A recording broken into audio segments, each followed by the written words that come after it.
یہ ڈرون کوئی جاسوسی مشن یا کسی دوسری خفیہ سرگرمی پر نہیں ہے، بلکہ یہ جلد اور محفوظ طریقے سے کسی گھر میں دوا پہنچا رہا ہے۔ اس صنعت کے مبصرین کا کہنا ہے کہ امریکہ میں ڈرونز کے ذریعے گھروں تک خوراک، ادویات اور دیگر ضروری سامان کی ترسیل جلد ہی عام ہو سکتی ہے، کیونکہ مزید کمپنیاں ہوابازی کے حفاظتی ضوابط طے کرنے والے وفاقی ادارے فیڈرل ایویشن ایڈمنسٹریشن سے ان کے استعمال کی منظوری حاصل کر رہی ہیں۔ ہم شاید مزید مشینیں ہوا میں اڑتی ہوئی دیکھیں گے۔ جیسے جیسے امریکی شہروں اور مضافات میں رہنے والے لوگوں میں ہوم ڈیلیوری کی مانگ میں اضافہ ہو رہا ہے، وہ لوگ ڈرون ڈیلیوری کا سب سے زیادہ فائدہ اٹھا سکتے ہیں جو دور دراز علاقوں میں رہتے ہیں۔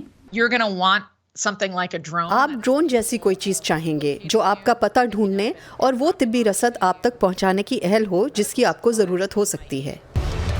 فلائی ٹریکس ایک اسرائیلی کمپنی ہے جو الیکٹرک ڈرونز تیار کرتی ہے اور مقامی ریسٹورانٹ سے کھانا لوگوں کے گھروں تک پہنچانے کے لیے انہیں استعمال کرتی ہے۔ ایک صارف کو صرف ایپ ڈاؤن لوڈ کرنا ہے، جو کچھ آپ کھانا چاہتے ہیں اس کا انتخاب کرنا ہے، اپنے گھر کا پتہ اور یقیناً اپنے کریڈٹ کارڈ کی معلومات فراہم کرنی ہے، اور باقی سب ہم سنبھال لیں گے۔